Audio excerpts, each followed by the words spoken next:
아버님이 요 위에 앉아 계시면서 나를 맞이하신다. 아가 이불이 신혼이불 같구나 하십니다. 나는 향수를 뿌리고 망사잠옷을 입고 방에 들어갔습니다. 눈치를 보니 아버님은 얼굴이 벌개지며 당황하고 있었습니다.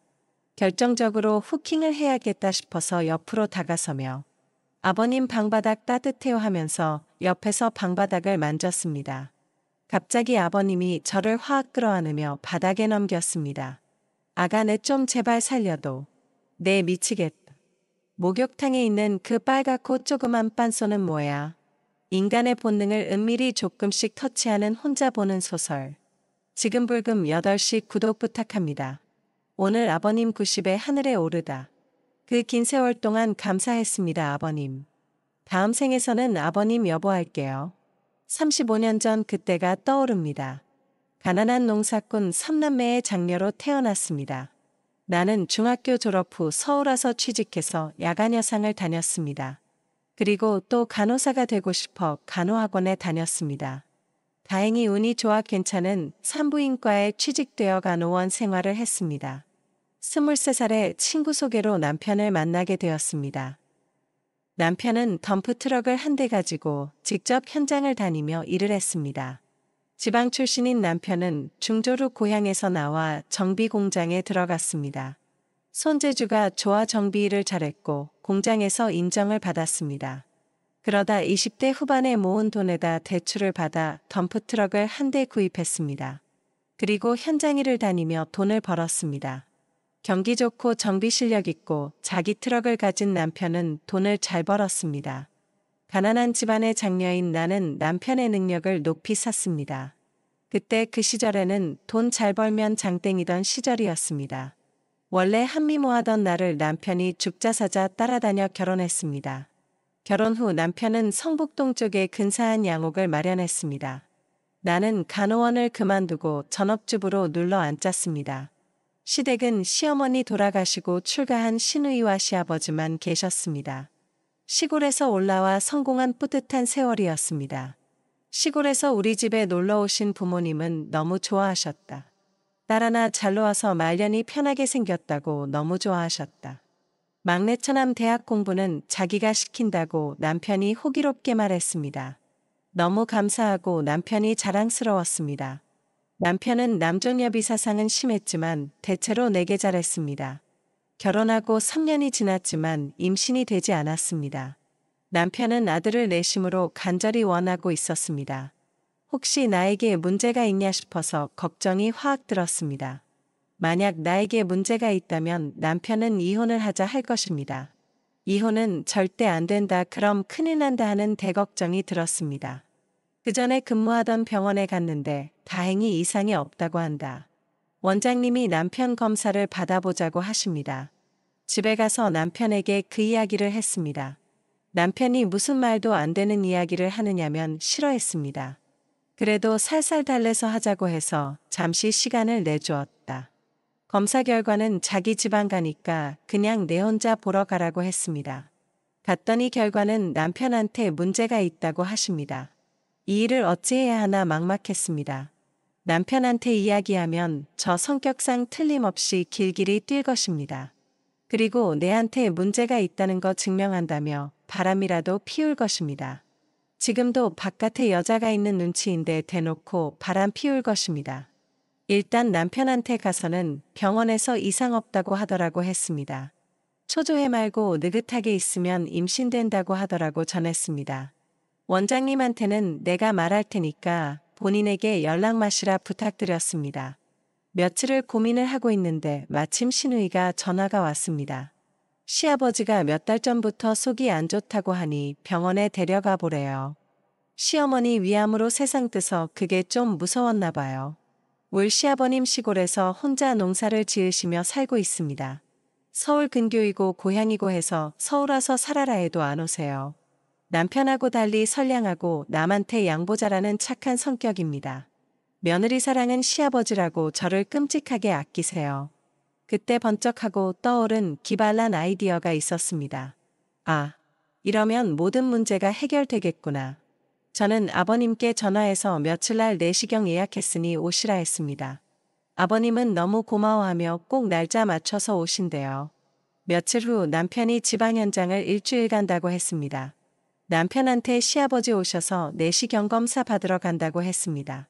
그날 오후가 되니 시아버지께서 오셨습니다. 맛있게 저녁을 차려드리겠다고 하니 약속 있다 하시네요. 서울 친구 만난다고 해서 고기 사드리라고 용돈 두둑히 드렸습니다. 며느리가 최고라고 하시면서 기분 좋게 나가셨습니다. 저는 열심히 꽃단장을 하고 아버님 잠옷도 새 것으로 준비했습니다. 밤 10시쯤 아버님이 얼큰하게 기분 좋게 취하셔서 들어왔습니다. 간드러진 미소로 아버님을 맞아들여서 거실 소파에 앉혔습니다. 야들야들하고 하늘하늘한 홈드레스를 입었습니다. 준비한 꿀물을 아버님 한 잔 드세요 드리며 바짝 옆에 앉았습니다. 앞으로 시골에서 고생 마시고 서울 와서 사세요. 제가 잘 모실 테니 걱정 마세요. 아가 너무 고맙구나. 내가 전생에 나라를 구한 게 맞구나. 말년복이 이렇게 터지다니.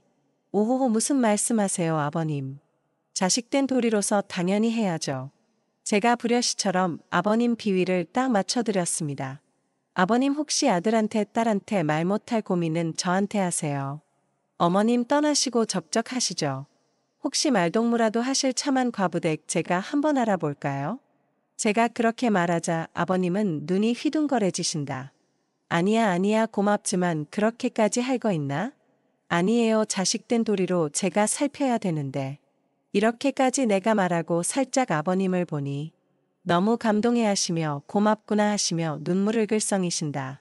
아버님 목욕물 따뜻하게 받아놓았으니 목욕하세요. 하고 말하며 목욕탕으로 이끌었다. 목욕을 하시는 중에 내가 문을 똑똑했습니다. 왜 하고 답변을 하십니다. 아버님 갈아입을 옷 문 밖에 놓았으니 끝나고 갈아입으세요. 조금 있다 목욕탕 문이 열렸습니다. 아버님이 문 바깥에 옷 가지러 손을 뻗으신다. 나는 화들짝 놀라며 어머나 했더니 아버님도 놀라시며 미안해 하신다. 목욕이 끝나고 아버님은 방으로 들어가셔서 잠들 준비를 하십니다. 나는 똑똑하고 방문을 노크했더니 왜 하고 물으셔서 자리끼 가져왔다고 했더니 들어오라고 하신다. 아버님이 요 위에 앉아 계시면서 나를 맞이하신다. 아가 이불이 신혼이불 같구나 하십니다. 나는 향수를 뿌리고 망사잠옷을 입고 방에 들어갔습니다. 눈치를 보니 아버님은 얼굴이 벌개지며 당황하고 있었습니다.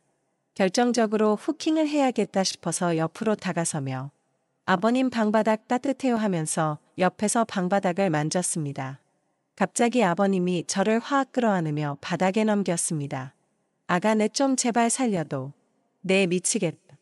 목욕탕에 있는 그 빨갛고 조그만 빤소는 뭐야. 왜 이래요 하고 확 밀쳐버렸습니다. 바로 꼬리를 내리고 미안하다 내가 미쳤구나 하고 말합니다. 이때다 싶어 저는 말했습니다. 네 좋아요. 아버님 원하는 대로 하세요. 그 대신 천천히 오세요. 내 말 잘 들으셔야 해요. 서둘면 맛있는 사탕 못 먹어요. 그리고 우리는 천천히 극락에 갔습니다. 50대 후반이신데 농사일로 단련된 힘은 대단하셨습니다. 지칠 줄 모르는 황소개구리 같은 힘이었습니다. 몇 년 동안 쌓인 뿌리를 뽑는다고 열심히 쉬었습니다. 몇 번이나 저를 하이에 올려주셨습니다. 정성껏 차린 아침 식사를 마시고 차를 한잔했습니다. 그때부터 소심한 아버님이 대걱정을 하기 시작했습니다. 큰일이구나 이 일을 아범이 알면 정말 큰일이구나. 도대체 이 일을 어떻게 수습을 해야 하노? 연신 한숨을 토해내며 걱정을 했습니다. 보통 남자 같으면 내가 불효짓을 했다고 나를 탓할 것입니다. 역시 내가 남자 하나는 잘 봤구나 하는 생각이 들었습니다. 속으로 쾌재를 불렀습니다. 아버님 저를 나쁜 여자라고 생각하시죠? 하고 톡 쏘아 보았습니다. 아니다 아니야 자제 못한 내가 나쁘지. 착한 너가 왜 나쁘니? 하고 바로 답을 해오십니다. 아이고 우리 아버님 진짜 순둥이네요. 아버님 너무 착하시고 좋아요. 제가 지금부터 이야기를 할 테니 잘 들으세요. 아범이 씨가 없는 남자라서 대를 잇기 위해서 제가 꾸민 일입니다. 이 방법이 우리 집안의 대를 잇는 제일 현명한 방법이라고 생각합니다. 병원에 물어보니 마침 요 며칠간이 제가 가장 적당한 때라고 하네요. 그래서 제가 부끄럽지만 이 일을 만들었습니다. 아버님은 갑자기 멍한 상태가 되시더니 이윽고말을 꺼내셨다. 하모하모 맞다. 절대 근본도 모르는 씨를 받아서는 안 된다. 역시 아가 네가 현명하구나. 간호원 출신이라 배운 것도 많아서 이런 일을 만들었구나. 그럼 나는 나쁜 일을 한 게 아니네. 아범에 대해 죄를 지은 게 아니네. 내가 바로 맞받아 쳤습니다. 그러며 집안의 대를 잇는 훌륭한 일을 하신 거예요. 그러니 아무 걱정 마시고 차 드시고 저하고 병원 가요. 그리고 우리들은 병원으로 가서 내시경을 했습니다. 병원에서 위벽이 헐었다고 약주 그만 드시래요. 그리고 위장약 잘 드시면 몇 개월 뒤면 좋아질 거라고 했습니다. 우리들은 기분 좋게 집으로 왔습니다.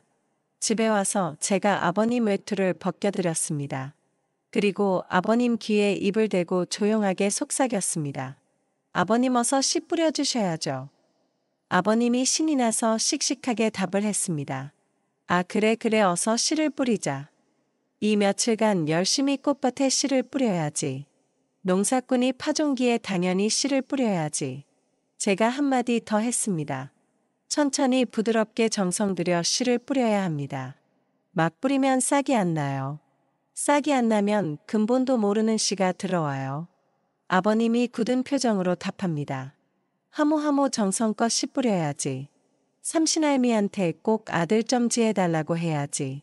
우리는 정한수 떠놓고 간절히 빌었습니다. 그리고 탈의를 하고 촉촉히 둘이의 성격을 맞추었습니다. 아무도 없는 집에서 우리만의 잊지 못할 3일을 보냈습니다. 우리들의 정성이 하늘에 닿았습니다. 나는 드디어 임신을 했습니다. 온 가족의 기쁨은 이루 말할 수가 없었습니다. 그리고 나의 소원대로 떡 두꺼비 같은 아들을 낳았습니다. 나는 약속대로 아버님께 참한 과부댁을 한 분 소개했습니다.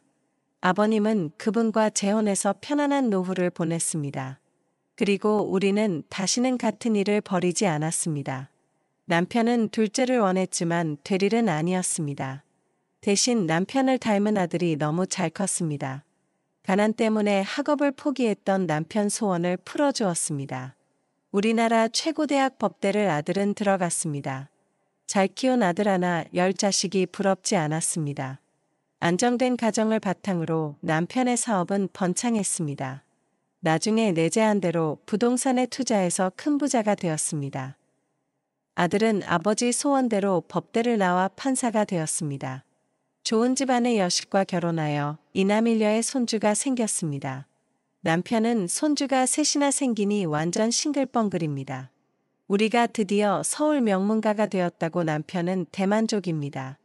저희 친가쪽도 잘 사는 사위덕을 봐서 모두 서울에 정착했습니다.